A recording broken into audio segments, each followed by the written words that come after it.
मैं आप सभी को इन्फॉर्म करना चाहती हूँ, इस सब्जेक्ट की ट्यूशन क्लासेस स्टार्ट हो चुकी हैं। जो भी बच्चा ट्यूशन क्लासेस लेना चाहता है तो वो दिए गए नंबर्स पर हमें कांटेक्ट कर सकता है।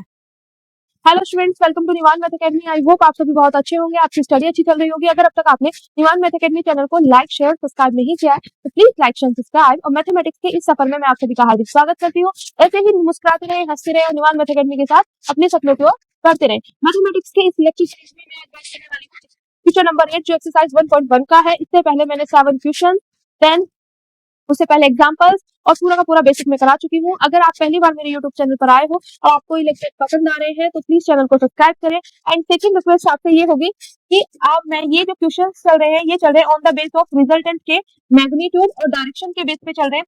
अगर आप इसका बेसिक देख लोगे तो ये क्वेश्चन आपके लिए आसान बन जाएंगे। तो आप सभी से यही रिक्वेस्ट है कि अगर आप पहली बार इस क्वेश्चन के लिए हमारे चैनल पर आए हो तो इसका बेसिक आप जरूर देखें प्लेलिस्ट में जाके। ठीक है, क्लियर हो गया।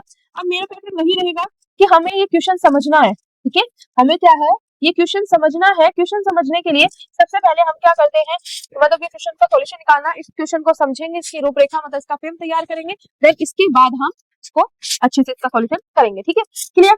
तो यहाँ पे हमारे पास सबसे पहले मैं क्वेश्चन देख लेती हूँ, पढ़ लेते हैं और फिर इसके बाद इसको समझते हैं।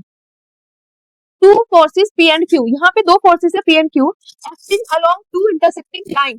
ये जो है एक्ट हो रहे हैं दोनों के दोनों इंटरसेक्टिंग लाइन के। हैव अ रिजल्टेंट आर, इनके पास जो रिजल्टेंट है वो दिया हुआ है R. If the forces Q is reverse, अगर क्यू मेरे पास रिवर्स हो जाता है direction, then change into are square minus P square upon Q so that the resultant is still of magnitude R. अब देखो पूरी के पूरी कुछ इसमें वैल्यूज दी हुई है। जैसे पिछले वाला हमारे पास क्वेश्चन था वो पूरा थ्योरी था, मतलब उसमें पूरे के पूरे लैंग्वेज के फॉर्म में था और वहां पे हमने पहले अपने बेसिक के फॉर्म में माना जो हम बेसिक पढ़ के आ चुके हैं उस तरीके से, फिर अकॉर्डिंग टू क्वेश्चन हमने चले। ठीक है, सिमिलरली यहाँ पे हमें कुछ चीजें दी हुई है पर ये चीजें समझनी है। अब देखो इन्होंने बोला है कि हमारे पास सबसे पहले क्या है, टू फोर्सेज है। मेरे पास क्या है, टू फोर्सेज है। अब टू फोर्सेज कौन कौन से दिए हुए हैं इन्होंने, एक पी है दूसरा क्यू है। कितना क्लियर हो गया।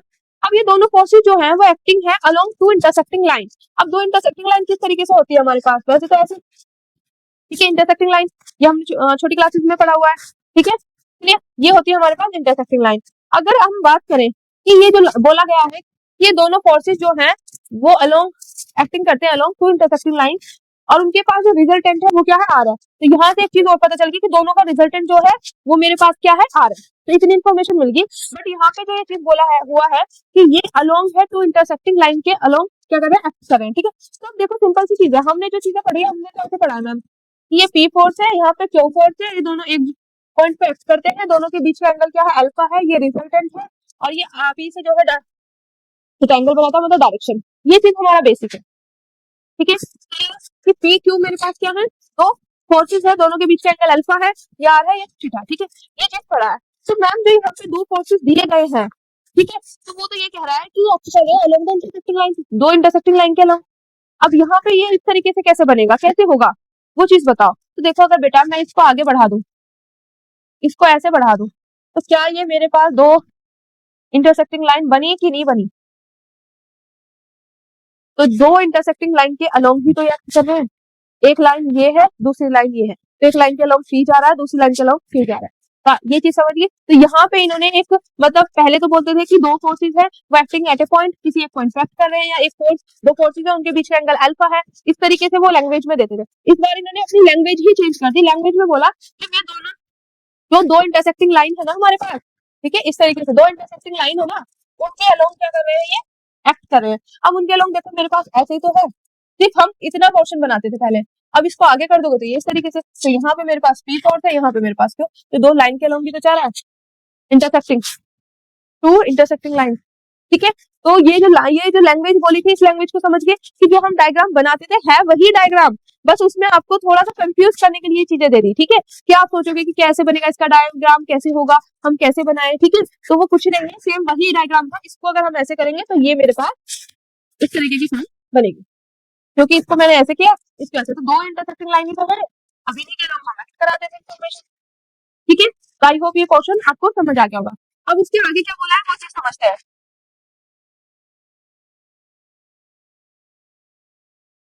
अब आगे बोला हुआ है इफ द फोर्सेस क्यू, मेरे पास जो फोर्स है, एक मिनट पहले पढ़ लेते हैं फिर आगे बढ़ते हैं। If the forces Q is reversed, अब क्या किया, अकॉर्डिंग टू क्वेश्चन की अगर हम बात करें तो वो क्या कह रहे हैं कि मेरे पास पी फोर्स तो पी ही रहा, क्यू फोर्स को रिवर्स कर दिया, रिवर्स करते ही वो क्या होगा, डायरेक्शन क्या हो जाएगी उसकी, माइनस के क्यू, मतलब चेंज होगा डायरेक्शन, मतलब क्यू था, जैसे ही रिवर्स हुआ तो डायरेक्शन अपोजिट हुई, डायरेक्शन अपोजिट हुई तो क्यू से किसमें चेंज होगा, माइनस के क्यू से, ठीक है। तब हमारे पास क्या है, change into are square minus के P square upon Q square.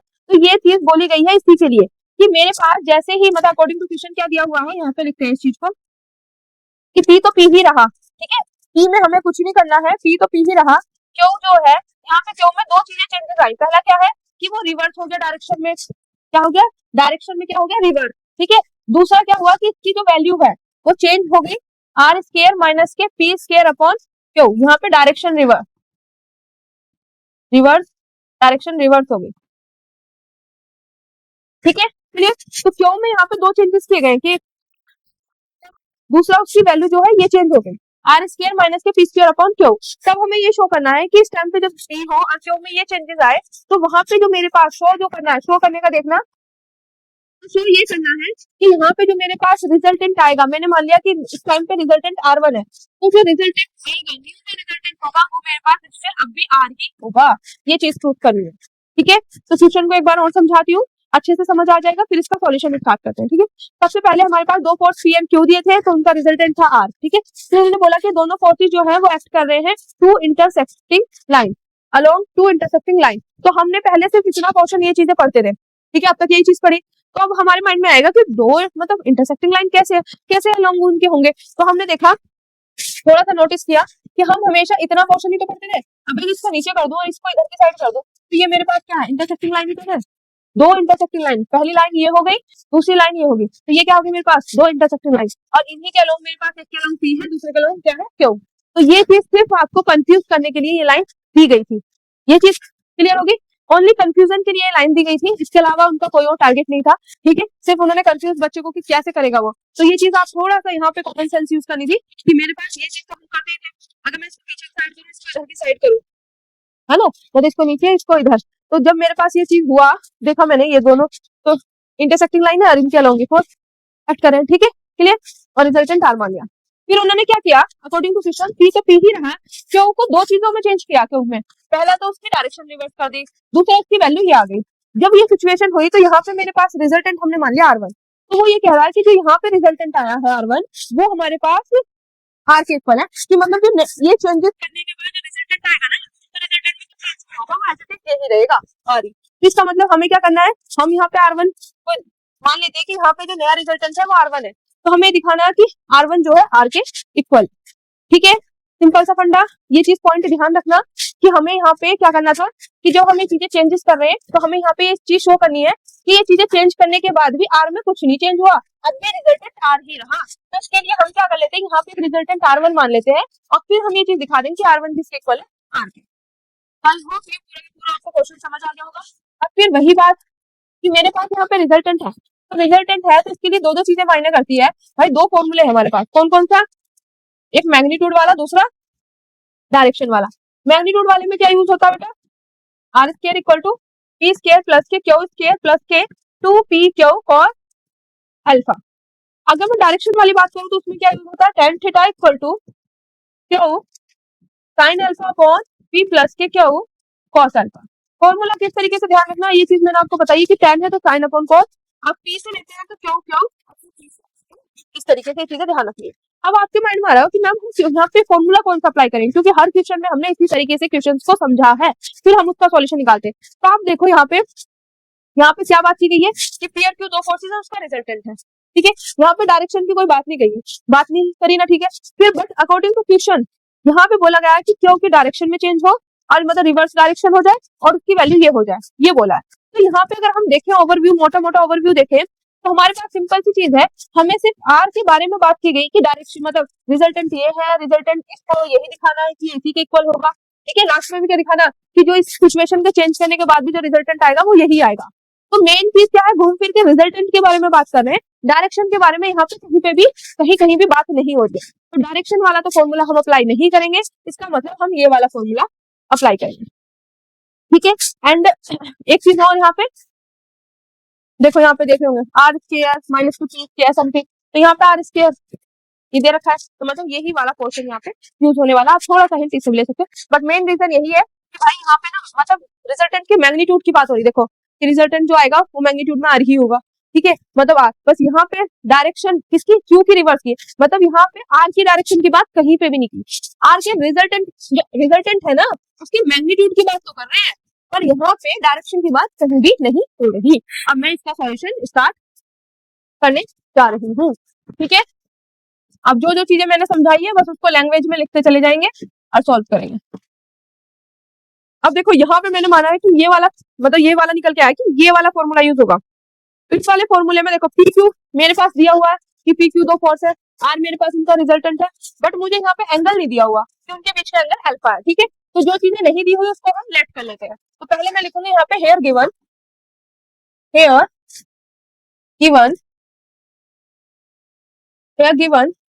P and Q are two forces। मेरे पास यहाँ पे गिवन है P and Q are two forces and their resultant is R। और इनका जो रिजल्टेंट है वो क्या है मेरे पास R। P and Q मेरे पास आर टू फोर्सेज मतलब दो फोर्सेज है जो गिवन है मुझे, ठीक है। और इनका रिजल्टेंट क्या है R है। अब ये चीज तो मुझे गिवन है, यहाँ पे लेट क्या करना है, let the angle between them, the angle between two given forces। दो गिवन फोर्सेस के बीच का जो एंगल है, the angle between two given forces is alpha. दोनों फोर्सेस जो गिवन फोर्सेस हैं उनके बीच का जो एंगल है वो मैंने मान लिया अल्फा है। देन तब तो हमारे पास यहाँ से क्या निकल के आएगा कि R square equal to P square plus के क्यू स्क्वायर प्लस के two P Q cos alpha. This is equation number first, और यही चीज हमें पहले दी हुई है। देखो दो फोर्सेस है पी एंड क्यू, दो फोर्सेस गिवन है, उनका रिजल्टेंट आर है, मैंने मान लिया उन दोनों के बीच का जो एंगल है वो मेरे पास क्या है अल्फा है, ठीक है। तो पहला इससे क्वेश्चन बन गया और ये चीज मैंने आपको बता दिया कि फॉर्मूला अप्लाई होगा ये वाला, ठीक है। तो इतना हम लिख चुके हैं। अब जो यहाँ पे चेंजेस हुए हैं अकॉर्डिंग टू क्वेश्चन, एक मिनट, अकॉर्डिंग टू क्वेश्चन जो चीजें चेंजेस हुई हैं इसको लिखेंगे और फिर अपना फॉर्मूला लिखेंगे, ठीक है। फिर यहाँ पे आप लिख सकते हो अकॉर्डिंग टू क्वेश्चन, क्वेश्चन के अकॉर्डिंग क्या है कि पी तो पी ही है, पर मेरे पास क्यों क्या हो रहा है, चेंज हो रहा है। तो क्यों के लिए यहाँ पे दो दो चीजें हैं अकॉर्डिंग टू क्वेश्चन। यहाँ पे आप लिखेंगे पहले the direction of the force Q is reverse in direction. यहाँ पे आप लिखोगे पहला the force Q is reversed in direction. क्यों क्या हो रहा है, रिवर्स है इन डायरेक्शन में, रिवर्स है इन डायरेक्शन में। एंड उसके बाद वो चेंज किस में हो रहा है, चेंज इनटू, क्या वैल्यू चेंज हो रही है, दो चीजें है ना इसमें कि मेरे पास पहला तो वो रिवर्स डायरेक्शन में है, दूसरा वो चेंज हो रहा है मेरे पास किसमें, आर स्क्वायर माइनस के P square upon q, r square minus के P square, r square minus के पी स्क्वायर अपॉन क्यू में क्या हो रहा है, चेंज हो रहा है। तो अगर मैं इन दोनों को मिलाऊं एक जगह, क्योंकि ये दो चीज दी हुई है, अगर इन दोनों चीजों को मैं एक जगह मिला दूं, पहला क्या बोला हुआ है कि क्यू जो फोर्स है वो रिवर्स है इन डायरेक्शन में और उसकी जो क्यू है वो चेंज हो गया। देख अब तक हम क्या कर रहे थे कि भाई मेरे पास क्यू इस तरीके से है तो उसकी सिर्फ डायरेक्शन चेंज होती थी, तो वो यहाँ पे डायरेक्शन चेंज हुई तो उसका वो चेंज हो जाता था टोटल माइनस के क्यू, ठीक है। बट वो क्या कह रहा है कि भाई रिवर्स तो हुआ ही हुआ है, रिवर्स की वजह से तो क्या आ जाएगा माइनस साइन, क्योंकि अपोजिट डायरेक्शन में है, ठीक है। वैसे जा रहा है वैसे तो माइनस साइन तो आएगा, बट क्यू जो है वो चेंज हो गया इस बार इसमें, तो यहाँ से किसमें चेंज हो गया, क्यू की जगह ये वाली वैल्यू आ गई।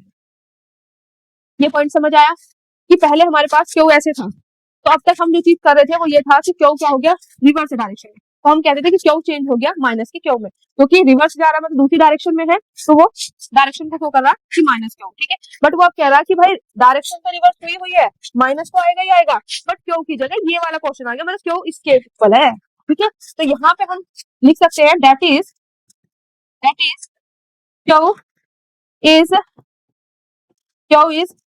चेंज टू, क्यू किसमें चेंज हो गया मेरे पास, माइनस, यहाँ पे आर स्केयर माइनस के पी स्केयर अपॉन क्यू। क्योंकि बच्चों को जो कंफ्यूजन होगा ना, वो ये कंफ्यूजन होगा, वो यहाँ पे माइनस साइन नहीं लगाएंगे। बेटा यहाँ पे ना दो चीजें दी हुई है कि पहला तो वो डायरेक्शन में रिवर्स हुआ, तो डायरेक्शन अगर उसकी रिवर्स हुई है तो प्लस से मतलब वो दूसरी साइड जा रहा है तो माइनस साइन तो आएगा ही आएगा।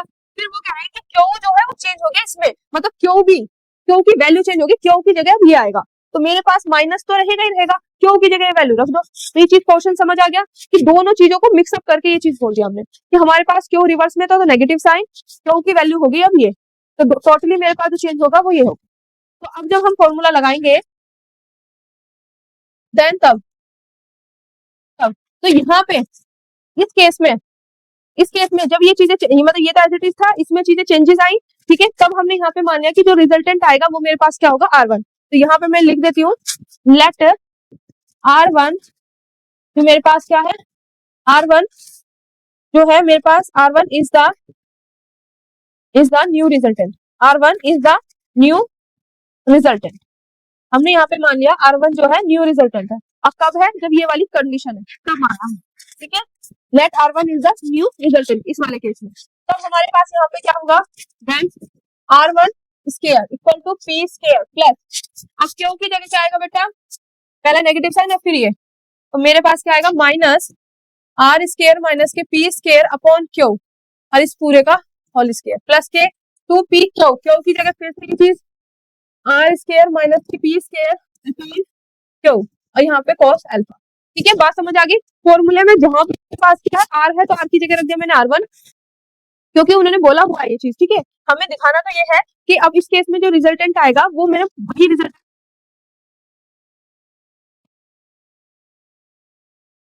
की जगह रख दिया, ये माइनस के ब्रैकेट में R square minus P square upon Q, ठीक है।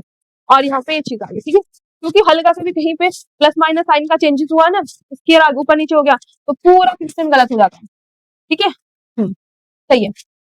अब देखो इसको सॉल्व करो, R1 square equal to P square minus की पावर 2, ठीक है, तो माइनस की पावर माइनस वन की पावर 2, तो हमें पता है माइनस वन की पावर अगर इवन होता है तो वो प्लस में चेंज होता है, 2 मेरे पास क्या इवन, तो ये मेरे पास इसकी वैल्यू आ गई प्लस से 1, ठीक है, इतना क्लियर। तो यहाँ पे आ गया प्लस, तो ये हो गया मेरे पास R स्केयर माइनस के P स्केयर का होल स्केयर अपॉन क्यू, यहाँ तक किसी को कोई दिक्कत, ठीक है।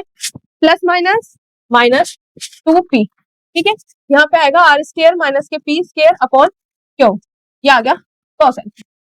यहाँ तक किसी को कोई दिक्कत, सब अच्छे से है, ठीक है। अब क्या करना है आपको, यहाँ से R1 square equal to P square plus, अब इसका होल स्केयर क्या कर दो, या तो ओपन कर लो होल स्केयर, या क्या करना है हमें पिछले वाले उससे, अगर आप देखोगे हमें जो प्रूफ करना है वो प्रूफ करना है कि R1 इक्वल टू है R के, ठीक है। तो हमारे पास यहाँ पे cos अल्फा आपको दिख रहा होगा PQ में, ये सब तो PQ में चल रहा है, जो पिछला वाला हमारे पास ये वाला है, यहाँ से हम cos अल्फा की वैल्यू इवेल्युएट करके वहां पे पुट कर सकते हैं, ठीक है। बात समझ आई। देखो ये पूरा का पूरा जो है R1 मतलब RPQ इसमें चल रहा है, ठीक है। यहाँ पे मुझे प्रूफ करना है R1 इक्वल टू R2, तो इक्वेशन फर्स्ट का भी तो कहीं ना कहीं से हम यूज करेंगे ना, तो वहां पे अगर आप देखोगे तो cos अल्फा की वैल्यू हम यहाँ से निकाल सकते हैं, निकाल के ये इसमें RPQ में के टर्म में आ जाएगा, वो हम वहां पे पुट कर देंगे, फिर हमारे पास कुछ ना कुछ यहाँ पे बन जाएगा, ठीक है। तो हम क्या करेंगे, इन इक्वेशन फर्स्ट में मेरे पास क्या है, R square plus equal to P square plus के Q स्केयर प्लस के 2PQ cos अल्फा, यहाँ से cos अल्फा की अगर वैल्यू हटा तो क्या होगा, R स्केयर ये प्लस में इधर आके माइनस में यहाँ पे, ठीक है, ये एक साथ लेके इधर प्लस में इधर आके माइनस में, अब ये इसके साथ मल्टीप्लाई में है तो ये नीचे डिवाइड, ठीक है। तो cos अल्फा की वैल्यू में यहाँ पे पुट करूंगी तो सब कुछ जो हो जाएगा मेरे पास PQR में ही हो जाएगा, फिर जो जो चीजें कैंसिल होंगी उनको कैंसिल करेंगे और R1 equal to R1 equal to proof करेंगे, ठीक है। तो आई होप ये यहाँ से जो पॉइंट है ये चीज आपको समझ आई होगी कि हमें ये वाला पॉइंट किस तरीके से करना है, क्लियर। किसी को कोई डाउट यहाँ तक, ओके। तो अब यहाँ पे हम ये क्या करेंगे, वैल्यू पुट करेंगे। ओके, ये कंसेप्ट क्लियर हुआ ना कि cos अल्फा की वैल्यू क्यों रखी, क्योंकि हमें इक्वल टू प्रूफ करना r इक्वल टू r1, तो हमारे पास यहाँ पे पूरी की पूरी टर्म r p q में है, सिर्फ cos अल्फा अलग दिख रहा है, तो फर्स्ट इक्वेशन का कहाँ से यूज करेंगे, फर्स्ट इक्वेशन में cos अल्फा की वैल्यू निकालेंगे, तो ये r p q में आ जाएगा, यहाँ पे पुट करो, जो कैंसिल हो रहा कैंसिल करो और सोल्व करो, ठीक है। तो यहाँ से अगर मैं वैल्यू पुट करूंगी तो r1 square equal to p square plus r square minus के p स्क्वायर का whole square upon q square minus 2p upon q R square minus के पी स्क्वायर, ये चीजें मैंने अभी एज इट इज रखी, बस इसको उठा के अब मैं यहाँ पे रख रही हूँ, कॉस अल्फा की वैल्यू रखो, कॉस अल्फा की वैल्यू क्या होगी, आर स्क्वायर माइनस के पी स्क्वायर प्लस के क्यू स्क्वायर, ठीक है, अपॉन में 2p क्यू, ये आ गया, मैं कॉस अल्फा की जगह वैल्यू पुट कर दी, ठीक है। अगर आप देखोगे ना 2p कैंसिल, क्लियर हो गया, ठीक है। अब इसको ऊपर सॉल्व करते हैं, r1 का यहाँ पे पी स्क्वायर प्लस के आर स्क्वायर माइनस के पी स्क्वायर का whole square upon Q square minus R square minus के पी स्क्वायर, ठीक है। अब क्यू क्यू क्या हो गया मेरे पास, क्यू स्क्वायर, और यहाँ पे क्या हो जाएगा, आर स्क्वायर माइनस के पी स्क्वायर प्लस के क्यू स्क्वायर, तो ये मेरे पास आ गया, जो कैंसिल होना था वो हमने कैंसिल कर दिया। अब हम क्या करेंगे इसमें, अब हमें इसे क्या करना, सॉल्व करना, क्योंकि ये देखो आप देख रहे हो, तो हम क्या करेंगे ऊपर वाला, इसमें अभी पी स्क्वायर को ना,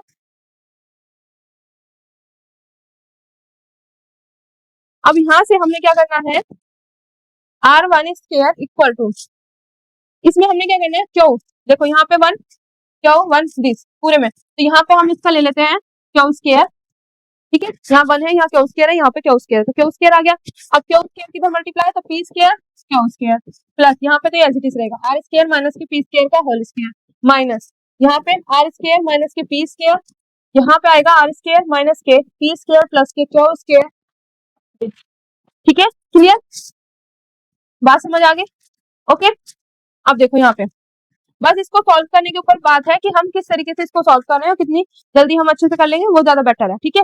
अब यहाँ पे अगर आप नोटिस करोगे तो हमें क्या करना है, किस तरीके से करना है, यहाँ से आर स्क्वायर और पी स्क्वायर, मैं क्या करूंगी, यहाँ से कॉमन ले लूंगी, इसमें से और इसमें से, तो P square Q square as it is रखा, यहाँ से और यहाँ से, तो मेरे पास आर स्क्वायर माइनस के पी स्क्वायर मैंने ले लिया कॉमन, रिमेनिंग क्या बचा मेरे पास, यहाँ पे आर स्क्वायर माइनस के पी स्क्वायर, क्योंकि यहाँ पे इसका स्क्वायर है, यहाँ पे सिंगल है, तो देखो जैसे कि मेरे पास ये होता है एक्स स्क्वायर और यहाँ पे एक्स, ठीक है, तो एक्स कॉमन ले लिया, तो यहाँ पे एक एक्स बच गया, यहाँ पे 1, इसी तरीके से बचेगा, ठीक है, क्लियर, तो यहाँ से कॉमन ले लिया, एक बच गया, मतलब ये वाला R square minus P square वो हो गया माइनस, अब ये पूरा का पोर्शन, अब देखो यहाँ पे माइनस साइन है, अंदर लेके जाऊंगी तो प्लस का माइनस का प्लस, तो minus plus minus minus minus plus, तो ये मेरे पास यहाँ पे आ गया, और नीचे में क्यू स्क्वायर, ठीक है, यहाँ तक किसी को कोई दिक्कत, अगर आप यहाँ पे नोटिस कर रहे हो तो इससे ये कैंसिल, इससे ये कैंसिल, यहाँ पे सिर्फ बचा मेरे पास क्यू स्क्वायर,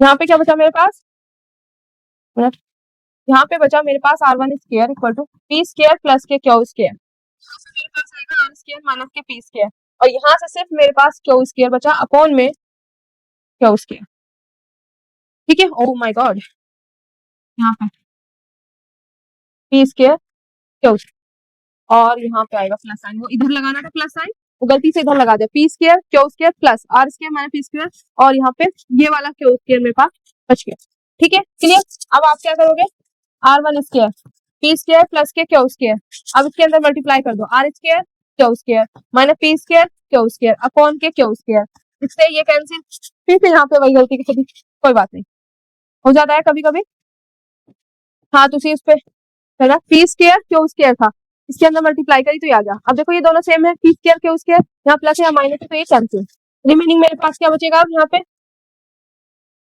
यहाँ पे मेरे पास बचेगा, एक मिनट, r1 का स्क्वायर इक्वल टू क्या बचेगा मेरे पास, are square Q square upon Q square, Q square से क्यू स्क्वायर कैंसिल, तो यहाँ पे आ गया r1 square equal to r, taking square root on both side, square root लोगे तो r1 इक्वल टू आ जाएगा r2, यही हमें प्रूव करना था, क्लियर। सिर्फ कैलकुलेशन थी, आप जिस हिसाब से अपनी स्पीड से कर लेना कैलकुलेशन, ठीक है, यहाँ पे तो मुझे एक एक स्टेप बताना पड़ता है कि किस तरीके से आया कैसे आया, ओके, तो ये पूरा हो चुका है, और सिंपल सा फंडा इतना था, आपको समझ आना चाहिए, जहाँ पे मेन चीज, एक तो आपको यहाँ पे उलझाने वाले थे, ठीक है, तो ये चीज आपको पता चल गई, ये दो ही इंटरसेक्टिंग लाइन है, ठीक है, तो वही सेम पोर्शन है जैसे है, तो यहाँ पे सिर्फ रिजल्टेंट के मैग्नीट्यूड की बात हुई, रिजल्टेंट की बात करें, डायरेक्शन की नहीं कोई बात कर रहा, तो यहाँ पे मैग्नीट्यूड वाला फॉर्मूला लगाएंगे, तो इससे एक फॉर्मूला आ जाएगा जो हमारा है फिर यहाँ पे P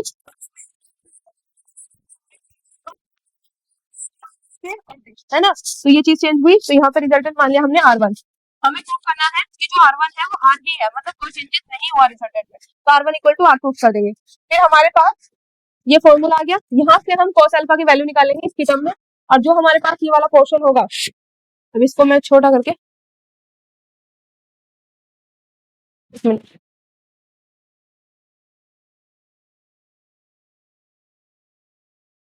बस उसको यहाँ पे सोल्व किया, तो मुझे यहाँ पे R इक्वल टू R1 दिखाना था, मुझे यहाँ पे कुछ ऐसा दिख नहीं रहा, तो मैंने क्या किया, cos अल्फा की वैल्यू वहां से निकाली, यहाँ पे पुट करी, फिर इनको सॉल्व करा, सॉल्व करके R1 इक्वल टू R आ गया। ठीक है, तो आई होप आज का लेक्चर आपको अच्छे से समझ आया होगा। अगर आपको हमारी ये लेक्चर सीरीज और हमारे पढ़ाने का तरीका पसंद आ रहा है, तो चैनल को सब्सक्राइब जरूर करें जाने से पहले, और अपने दोस्तों के साथ जरूर शेयर करें। ऐसे ही हंसते रहे, मुस्कुराते रहे, और निवान मैथ अकेडमी की साथ अपने सपनों को बढ़ते रहे। जय हिंद, जय भारत। मैं आप सभी को इन्फॉर्म करना चाहती हूँ, इस सब्जेक्ट की ट्यूशन क्लासेस स्टार्ट हो चुकी हैं। जो भी बच्चा ट्यूशन क्लासेस लेना चाहता है, तो वो दिए गए नंबर्स पर हमें कांटेक्ट कर सकता है।